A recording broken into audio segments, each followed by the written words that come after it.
is something, it's a program basically to keep scouts and families busy before the meeting starts. So that they're not running around crazy and frantic all over the place and getting into trouble and causing problems. So that's why you want to do them. It's important, I think it's important to try to involve as many people that are at that meeting as you can. But if it's a pack meeting, for example, keeping the kids busy is the number one priority. But if you can involve the entire families, it's even better. And where do we do gathering activities? Where do we have gathering activities? Someone mentioned pack meeting. Where else could we do a gathering activity? Den meetings. Den meeting, and there's one other one I'm thinking of. Maybe more. Meetings like this. Okay, training meetings for adults. You can do gathering activities there because you walk in, you don't know anybody.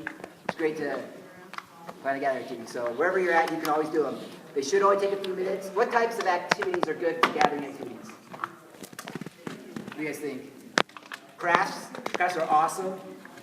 We just did one at Halloween and found all the stuff on nickjr.com, and we had a cutout of a pumpkin face and then a whole bunch of pumpkin eye shapes and mouth shapes, and they got to cut those out with the little kid scissors and then glue them onto the face and make their own pumpkin and then color it. Parents were involved, kids were involved, nobody was running around the church, and it was awesome. And then we got to show some of them off at the beginning of the meeting with the boys who we know love getting up in front of people. Some don't like that, but I know some do. And so we offered that opportunity, and they came up and showed what they had made. And some of their brothers and sisters who got to come up as well. My daughter hates Cub Scouts because she's not in it. They get all the awards, so it's fun for her to come up and show what she just did and made and really see how cool this thing that my brother's doing is. So great opportunities there. So it could be crafts. What else? Games, puzzles, yeah, crosswords, those kind of things. Anything that can keep you busy, right? So we're gonna, some of this is on there, but some of these are things to keep you busy. There's a whole bunch of websites that I have on there, so you guys can go look those up. And I listed a list of things you can do if you show up and you're like, oh, I don't have a gathering activity. Just do this. Most of them you can just do last minute.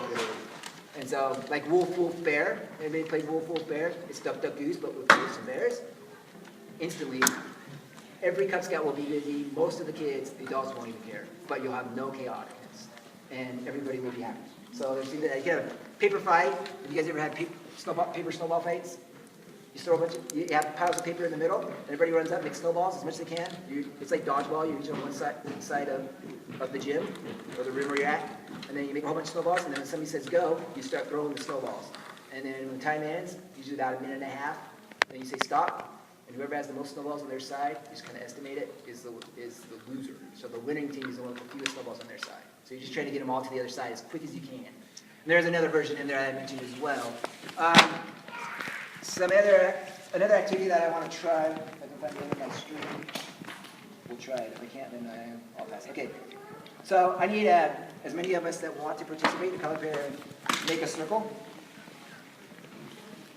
We'll see if this works. Sometimes it gets tangled up on me, but this one should be working pretty good. If it doesn't work, then we'll improvise. But yeah, we just need to make a big circle. We're going to do, I don't know what this is called, some kind of a friendship thing, unity exercise. This is great for den meetings or pack. You could do it for pack meetings. Yeah, so what we're going to do is we're going to be making a spider web. So we need a big circle. So you're going to start the spider web, and then we're going to pass it. I'll kind of hold it along. You can throw it across if you want. This one's kind of, it's not my usual ball here in the days, so we'll just pass it along. But so we pass it to the next person somewhere not next to you, because you're creating a spider web. Okay, so that's as you go. So we need a few people over here on this side, so we can really make a good spider web. And then he'll pass it, and then wherever he's in the circle, he'll hold it tight. And then you'll hold yours tight, and he'll hold yours tight, and then she'll pass it along to somebody else, maybe over here or something, or wherever you want to go. It really doesn't matter. And then you'll just keep, and then she'll hold on to it, and then he'll hold on to it.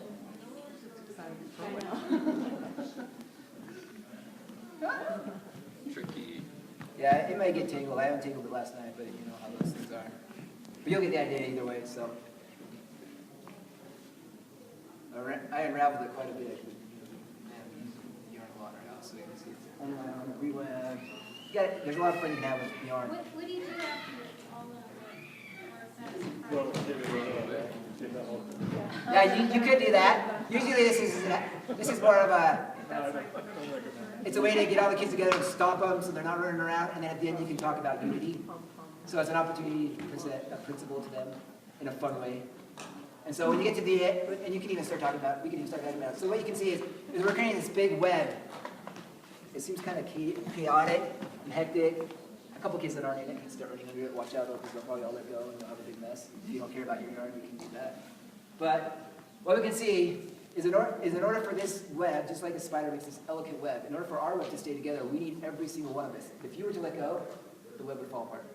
See, and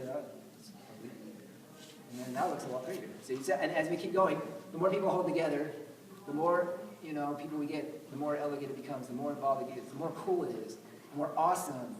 We all have to work together to create this wonderful, amazing, awesome. We have one right next to you and one over there.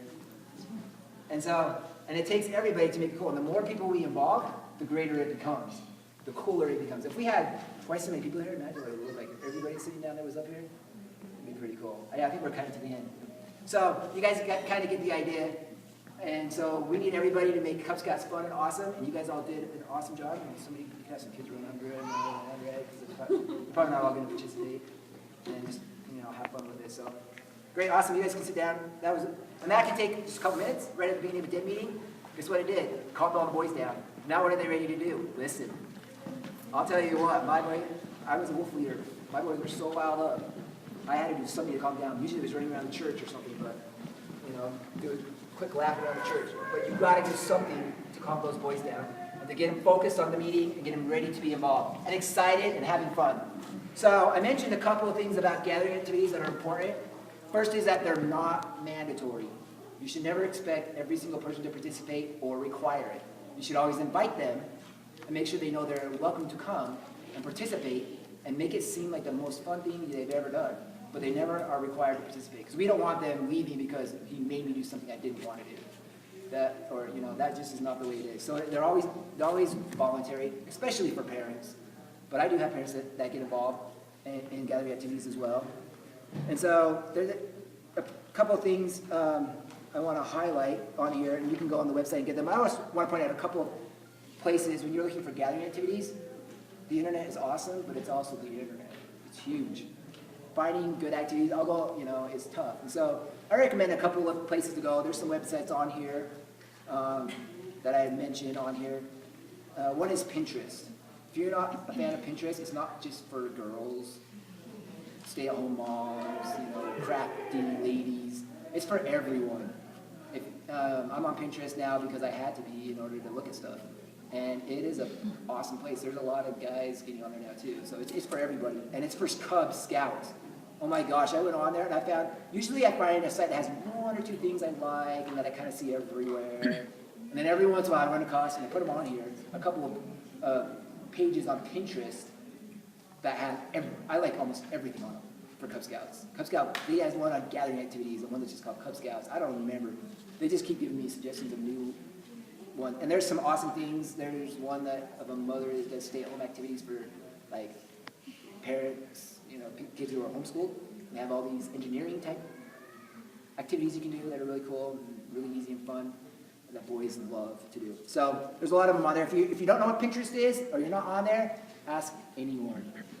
And we'll show you how to do it, and how easy it is, and what awesome resources you can get from that, because you will find a ton of stuff on there. So that's probably, right now, my favorite place to go is Pinterest for gathering activity ideas and just Cub Scout ideas in general. And create your own page, because you'll find some people only pin one thing you like. And you don't want to keep going following, all these things you hate. So you just pin the one thing you like, and then your page becomes everything you like. And then the other one is, that I want to point out on here, if I can find it.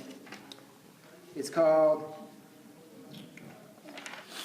discoveryeducation.com, and it's on there as well. But they have a free puzzle maker on there. And you can create mazes and word searches and puzzles and crosswords on any topic, on any difficulty level that you want. And so we can use those a lot of times when you're teaching a principal in a den or a PAC meeting, and you want to highlight the presidents of the United States. And so they do a crossword with that. Or you want to highlight the names of people in your PAC. And so they're going to search for their names. And these are your leaders. I mean, you can do, and you can make mazes. My kids love mazes. Our boys love mazes. So that's a great thing to keep their mind busy before the meeting starts and give them something to do. And it's really easy and it's fun, and you get to create it.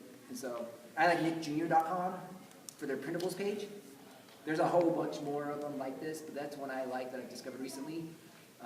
Like I mentioned earlier, we did cut out pumpkins on there. They have a lot of stuff for seasonal times. And it has the characters, but sometimes you can't really tell which character it's with. Like in that one, it was like a SpongeBob shaped one. It was a regular pumpkin. So it was perfect. And they got to cut them out and make their pumpkin however they want and color it. And it was a lot of fun and high participation. And so I always think of those things that can involve more people. And I want to ask you guys too, has anybody ever had any activities they thought were really successful or went really well, like either a den meeting or a pack meeting or some other activity that they've been at that they think were just over the top, like, man, I'm going to do this every time, it's just so easy. If not, I've got a whole other list of them I can go through, but I just want to see if you guys have any ideas. And if you do, just raise your hand, and I'll call you, I'm going to keep going. But, and so there's a lot of things you can do with gather activities. I'm going to go through a couple that I have on my list that you guys can use as well. If you're looking for just really quick, I need something to do. I mentioned the game Wolf Wolf Bear. One that we really like in my pack is freeze dance. Who knows what freeze dance is? If you don't know what freeze dance is, you better find out. You can even get parents sometimes to get involved. Sometimes, not always. But you just play some music, and people start dancing. And when the music stops, they freeze. And if anybody's moving, you have one person in charge of choosing who's, if they're moving or not. And even if you're not moving, if they say you're moving, then you're out. And you just keep dancing, and the music stops, and each time it stops, if anybody's moving, they're out. Until you have one person left. And people can just keep dancing and cheer on, whoever's still in, and then you start right over.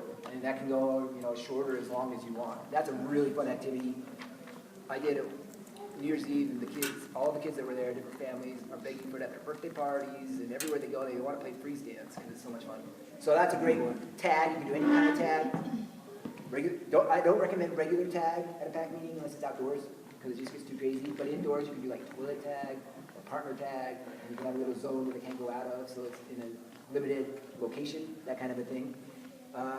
Red light, green light, everybody knows they're getting red light, green light, so you stand on the line, clear back there, and the person's like, red light, or red light, right, and you can't go, if they see you moving, then they have to go back to the starting line, and then you go green light, and they just try to run up and touch you.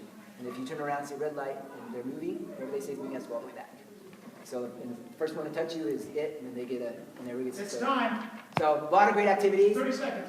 Encourage everyone to go onto the Porter Rockwell Cubs.blogspot.com. There's a lot more activities there.